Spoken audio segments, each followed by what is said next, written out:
Hello, and welcome to the Jerome L. Green Performance Space at WQXR. I'm Jeff Spurgeon. We're so glad that you're all here today. This is an exciting time. We are going to introduce you to 34 students of the Summer Arts Institute, a program of the New York City Public Schools.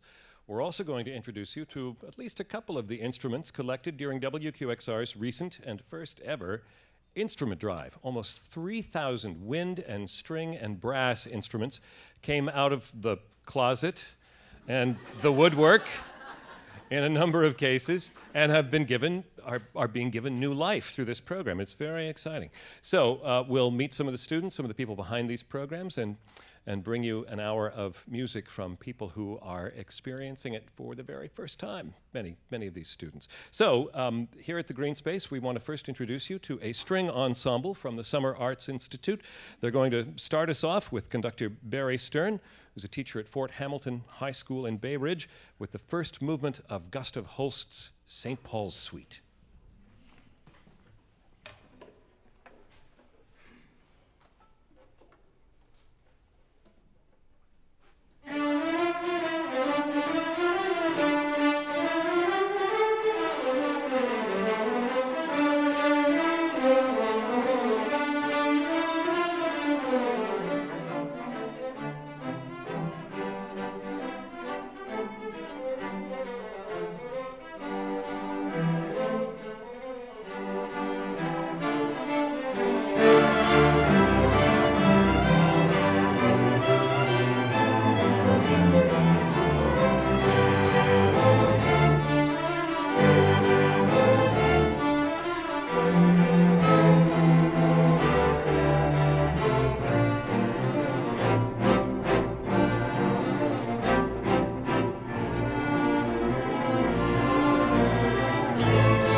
String Orchestra from the New York City Public Schools Summer Arts Institute, conducted by Barry Stern, music of Gustav Holst.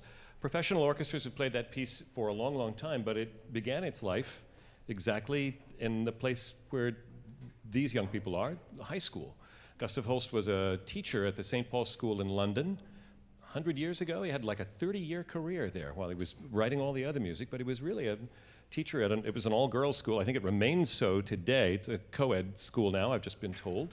I have my London contact in the audience. But it's quite amazing. The school still continues, and Gustav Holst is part of a wonderful tradition there. We'll hear more from that string ensemble a little bit. Our next music is a cello solo. So up from that string orchestra rises one of the students, a Parniner Canaganti. She is going to come and play a little Boccherini for you. Boccherini worked in the 18th century.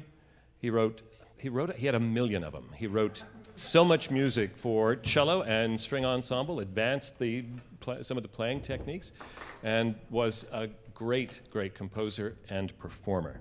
Joining Ms. Nera Canaganti at the piano is Dr. Joseph Bartolozzi. He's one of the teachers of the Summer Arts Institute. He spends most of the school year at the Gateway Secondary School in Jamaica, Queens. So, a little Boccherini, a movement from one of his 100,000 or so cello concertos that he wrote. Aparna Nair Canaganti and Dr. Bartolozzi, and some Boccherini.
Take another bow. Take another bow.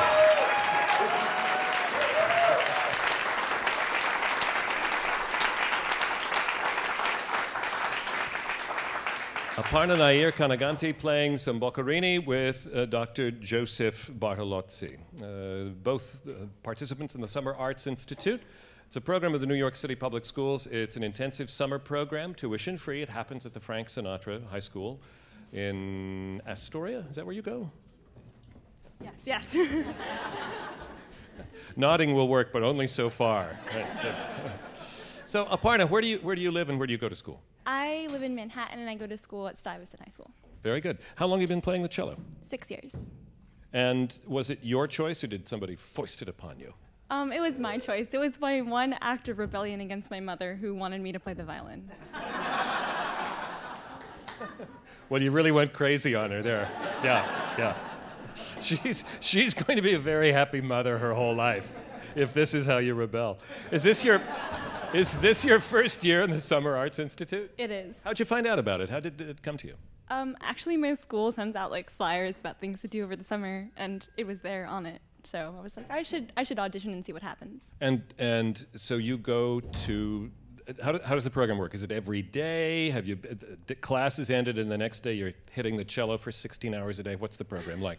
Well, yeah, it's every day from 9 to 3, and we play lots of different types of music. We do orchestral stuff. We work on smaller ensemble repertoire. It's a lot of fun. And do you have an individual teacher who you see every day? How does that work? Not through the Summer Arts Institute, but I do study privately also. Tell us about this cello. Where'd it come from? This was a donated cello. It was donated by, I believe, Zachary Wolf. He's a New York Times critic, music critic, and he participated in the drive, and I ended up with it.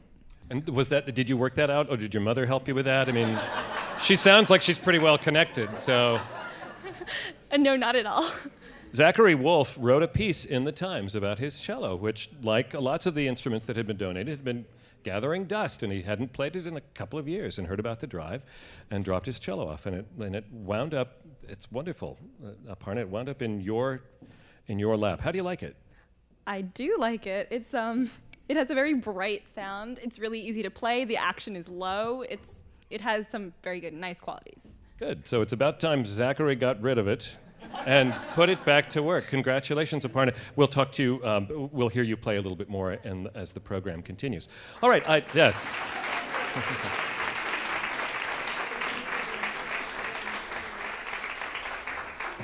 We will leave 18th century Italy behind and come to America in the 20th and 19th and 20th century.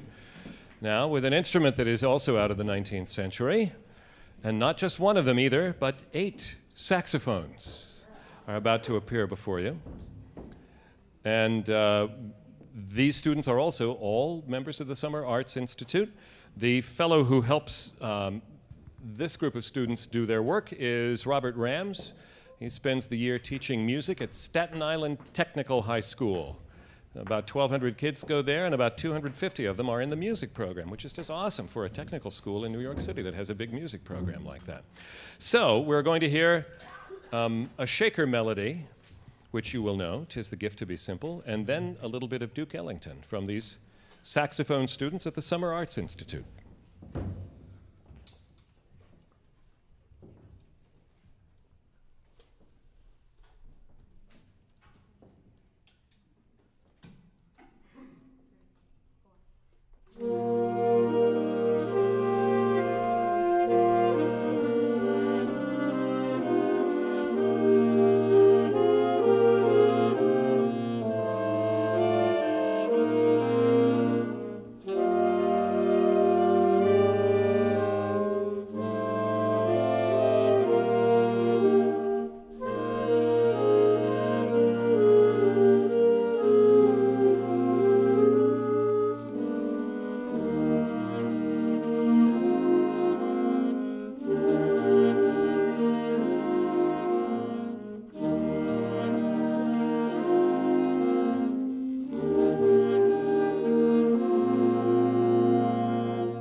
Don't go. Don't go.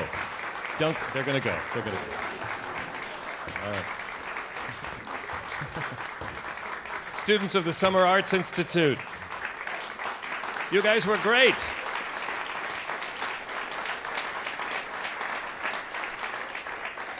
They know that we're on a clock today, so they're being very, very careful about that. Don't Mean a Thing, Duke Ellington, and before that, Simple Gifts. And, you know, we talk about composers a lot in classical music, but we don't talk enough about arrangers. Lenny Niehaus and Jerry Nowak did those arrangements. They are published arrangements that are available for students.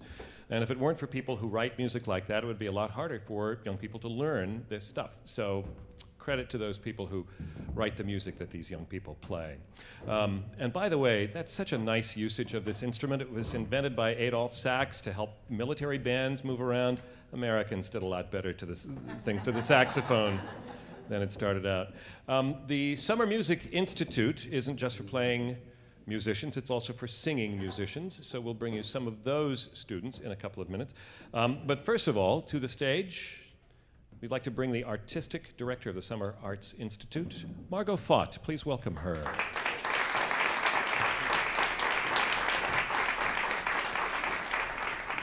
So, what is the Summer Arts Institute? This is an intensive program that takes place for 4 weeks, as you mentioned. This is the 3rd week, so just wanted to throw that out there, that these students have done all of that in 3 weeks, a little less than 3 weeks. We like to think we do it all. We have dance and theater and visual art, as well as film. We have these music programs that you've been talking about. And we also have a lot of cultural partners that are citywide. We have American Ballet Theater, we have Theater for a New Audience, Roundabout Theater Company, Tribeca Film Institute, Midori and Friends, and Young Audiences New York. So it's pretty full. Lots of partners. How many students participate? 350-ish this year. And where do they come from? How do they get in? Are there requirements? What do they have to do? They come from everywhere. They come from all over the city, all the boroughs. Many schools that are both auditioned, screened art schools, but many that are not. So that's pretty exciting too. We have a strenuous application process, and then they go through an audition and interview process as well. So I think we had over 1,000 students participate in those auditions this year, and we came up with about 350. Good, that's great. So there's great enthusiasm for the program. You have lots of support from lots of institutions. How do you arrange the funding? How does that all work? This is an amazing partnership as far as public and private funding. We have Department of Education funding and many private funders. Department of Education funding, I have to just say, Carmen Farina, the current chancellor, is very supportive of the arts. We're very excited about that. This program has been in existence for 13 years, and we're still happening. So that's something to be very proud of too. We have many private funders. Tony Bennett Exploring the Arts is one of those funders. So we have many supporters. But again, it's really a collaboration between public and private. It's terrific, too, when New York City alumni, such as Tony Bennett, are willing to support this program. It's just great. There is a very popular trope that there's no music education in New York City public schools, and there isn't maybe what there was 50, 60, 70 years ago, but there's a lot of music education in New York City public schools. Obviously, we're living proof of that right here today. The instruments that the instrumentalists play, where do those come from? Well, many of those instruments you're hearing today come from the QXR, the WQXR instrument. You take a cue so beautifully. That was, we didn't even rehearse that, and you picked it up. Well, it's an amazing drive, and not just for Summer Arts Institute, but for the fact that it goes on into the public schools throughout the year makes it possible for students to play instruments that they might not have access to otherwise. So. Very exciting. Is the program, the Summer Arts Institute, as big a program as you would like it to be? Do you have plans to make it larger? What can we tell people about maybe some dreams you have for it? We would love to have more Summer Arts Institutes around. I'm not sure how to answer that, actually. That's a trick question. No, it wasn't meant to be. So dream big, and we'll talk again. Okay, that sounds wonderful. Okay. Margaret Fott, we're so pleased that you were here. Margot Fott, who is the Artistic Director of the Summer Arts Institute. Thank you so much. Thank you very much.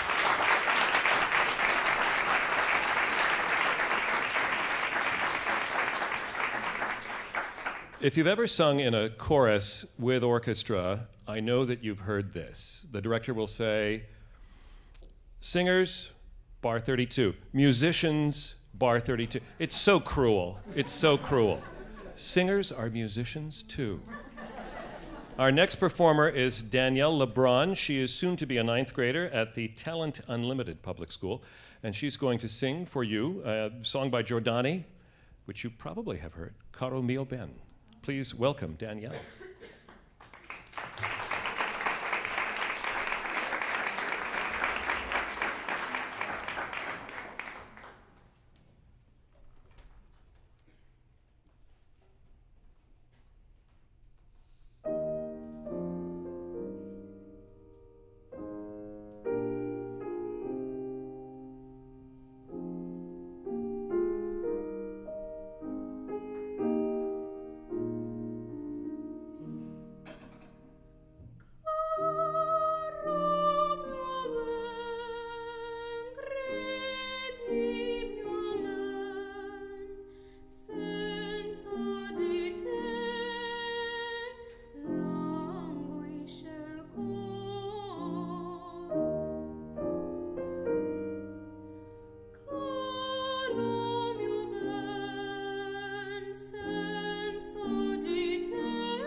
She was wonderful, wasn't she, Danielle LeBron? Once she gets used to the applause, she'll be just fine. That's really wonderful, though. She's just going into 9th grade. She's just a youngster.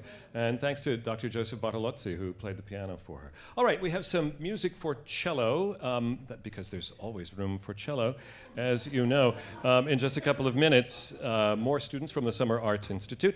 But we want to talk about the WQXR instrument drive. So please welcome to the stage the General Manager of WQXR, Mr. Graham Parker.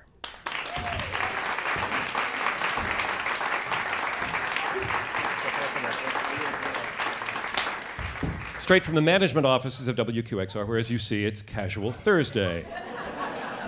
So, Graham. You should see what he wears every morning on the air. Someday I will go too far. Where did the idea of the, perhaps it happened now, where did the idea of the instrument drive come from? When did that start? It started a couple of years ago. We had been thinking, people have always used QXR to discover classical music, and we really wanted to make a more practical and deliberate attempt to try and take that into the student's life, and the idea of an instrument drive emerged from there. Classical music stations around the country have done these, but it had never been done in New York before, and we thought it was time for QXR to get involved in something like that. And it was a real answer, to what listeners have been telling us for years, which is we'd love to be involved in education. Absolutely. I mean, I say we get so many messages from parents, from grandparents, from kids who say they use QXR to discover this, but they said, what more can you do? What more can you do with students now in New York City? And this seemed to be the right thing for us to be doing. So the original goal was 1,000 instruments. Where did that goal come from, and how did we do with it? So in addition to the management office at WQXR, we have an algorithmic office at WQXR. An actuaries, a staff of actuaries upstairs. It was a true guess. It was based on some information we received from our colleagues at Colorado Public Radio, who'd done one. They did statewide for a month and got 1,200 instruments. We thought citywide, 10 days, 1,000 instruments. It was 3,000 instruments. That's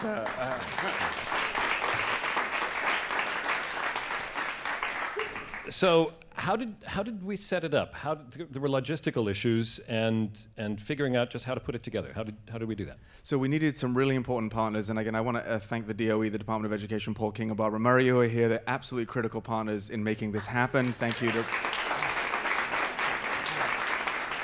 and also, I do want to echo, Carmen Freener is a very exciting chancellor, so we're very excited for that too. Also, Sam Ash, we needed a repair partner, a partner who would repair the instruments. So Sam Ash, the retail location, became the place where these 3,000 instruments are currently being repaired all across the country, actually. And then we needed a partner who would match the instruments with the students or the schools, and that's the Mr. Holland's Opus Foundation out in LA. So it's the three of them plus WQXR seem to make this happen. And where are the instruments going? How are they being distributed?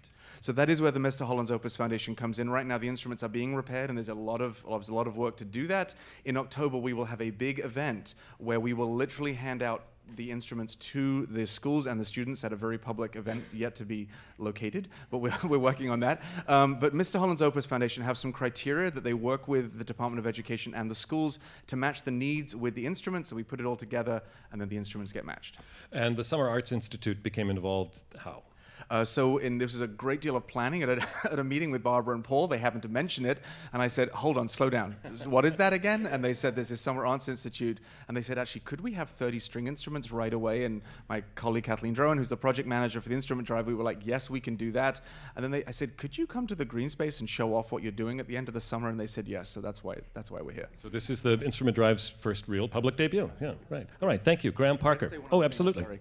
So I did write to Zach Wolf. Where's the young cellist who was playing? Where is she? There you are. I wrote to Zach yesterday and asked him if he could come. Unfortunately, he's on his way to Glimmerglass, but he wanted to pass his best wishes on to you, and he's thrilled you're playing his cello. So, Graham Parker, our general manager at WQXR. All right, yes, come right on up. Use those stairs. They're less treacherous. The little lip there makes everything interesting. All right, so we have a cello trio. Aparna Nerkanaganti, whom you have met earlier, and along with her is Jonique Espiot and Carissa Rouse. Carissa? Yeah. That's you. Okay. Just wanted to know who the teacher was and who the students were. She's a teacher at the Summer Arts Institute as well, and she arranged this piece, which is not usually in the classical repertoire. But it may be added as time goes on. Purple Haze, live from the green space.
Yeah, congratulations. That was fabulous, ladies. Aparnaner Kanaganti, Johnny Espejo. And Little Purple Haze in the green space. It's pretty wonderful. Carissa Rouse, you are part of the Summer Arts Institute. How? I am the teaching artist for the String Studio, and I am usually a regular teacher with Midori and Friends organization. Right. So you have come here as one of the partners in Midori. How'd you get involved with her group? Midori and Friends, you mean? Yeah. Oh, well, I just really wanted to teach in New York City public schools, and I was blessed enough to have a really great interview, and then actually my application sat on the desk for 2 years. And they called me out of the blue. I was doing other things. They called me out of the blue and said, hey, we really need a violin TA. Will you come in? And I came in and had a great interview again. And then I started teaching. I have a program, 2 programs that have about 100 kids in New York City, and PS 180 in Harlem and PS 310 in the Bronx. So through Midori and Friends, you're working at 2 schools. Yes. That's wonderful. Congratulations and thank you. Thank you. This is great.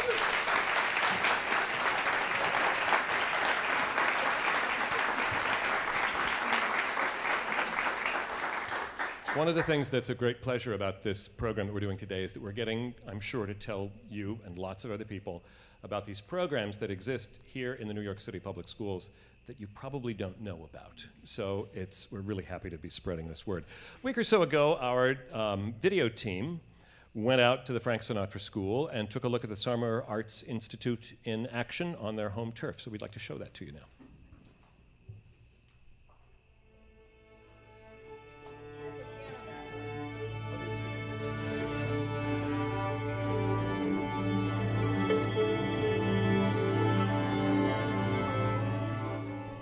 Number 1. Here we are. Let's keep going this time. 1 and.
What was great about that was watching some of the string players watching themselves. They'll be sitting up a little bit straighter now. All right, we have 2 more works on today's program. We have a vocal quartet. These are high school students who are in the Summer Arts Institute. So please welcome for a Ricky Ian Gordon song, soprano Lena Schnall, alto Maya Charles, tenor Najasi Whitaker, and bass Jeremy Suarez.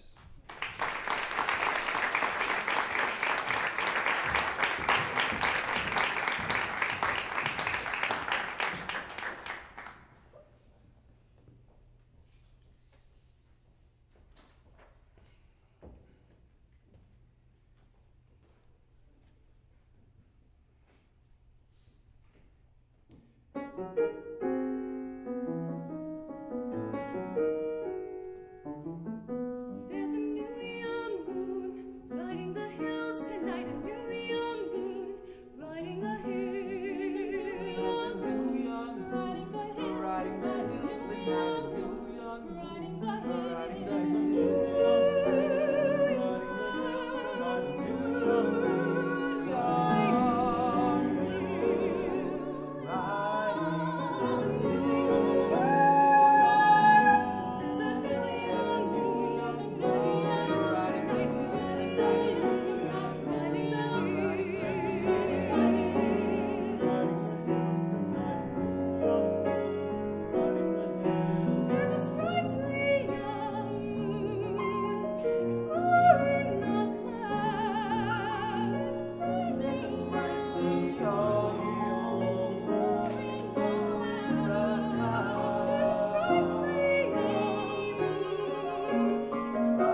A beautiful song. Thank you all very much. That was lovely. That's Lena Schnall, the soprano, and Najasi Whitaker, and Jeremy Suarez, and Maya Charles. Here. Thank you. Go down that way. We're almost ready to wrap up. One more selection from our string orchestra will conclude our program with the Summer Arts Institute here at the Green Space. On my left is the bassist in this orchestra. His name is Nick Coven. Where do you go to school? I go to Fort Hamilton in Brooklyn. And you're in what grade this fall? I'm going to be a senior. Oh, congratulations, almost done. How long have you been with the Summer Arts Institute? This is my first year. This is the first year we have a string program in the Summer Arts Institute, so it's my first year. All right. And how long have you been playing the bass? I started my freshman year, so I'm going on 4 years now. Okay. And you have one of a new instrument, or you got this bass recently. Where did it come from? This bass, it was from the instrument drive. I was fortunate enough to get it. Okay. Is it better than the one you had before? Yeah, absolutely. Definitely. Just wanted to make sure. Well, it has WQXR's name on it, so we just wanted to make sure it was good quality. What have you learned in the Arts Institute? Oh, it's great. I mean, I always say in school I have 45 minutes a day in orchestra, and here I have 5 hours a day. So we've done, in addition to classical, we've also done a lot of jazz. We've worked on improv and solos, and especially playing bass, that's really cool for me. Do you take the instrument home with you? No. I did have to take it on the train today, though, which was very difficult. You need to do that in order to decide whether you want a career as a bassist or not. Very important. Yeah, you have to keep in shape to play bass. That's right. All right, Nick, thank you very much. All right, so Nick is going to join his colleagues.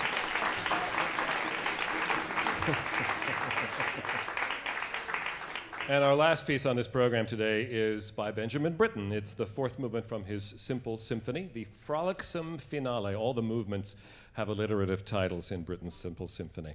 So the Frolicsome Finale from the Summer Arts Institute Orchestra and conductor Barry Stern.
The frolicsome finale from Benjamin Britten's Simple Symphony. And with that, we conclude our program today with great thanks to everyone from the Summer Arts Institute, the students and the teachers who came, and their representatives and leaders. There's one other group I want to recognize, though, before we go.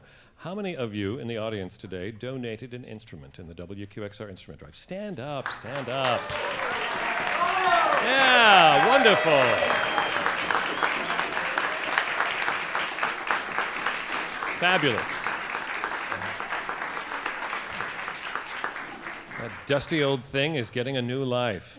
The one I donated to, I carried it with me for 30 years. And one of the things we talked about is why people give. And I think that one of the reasons why there was such an outpouring of instruments is people actually kept them because they didn't know what to do with them, but they didn't want to cast them aside. And I remember walking by a store Christmas last year when we knew the instrument drive was going to happen, and there was a store display that was all band instruments that had been spray painted white and piled into, and it was a lovely picture for the store, but it was very sad for those instruments. So this is a much better answer to the whole business. Our thanks to the Green Space staff, and once again everyone from the Summer Arts Institute, those of you who donated instruments, thank you for joining us today to celebrate the new life of these instruments, music education in New York City public schools as well, here at the Green Space. Thank you.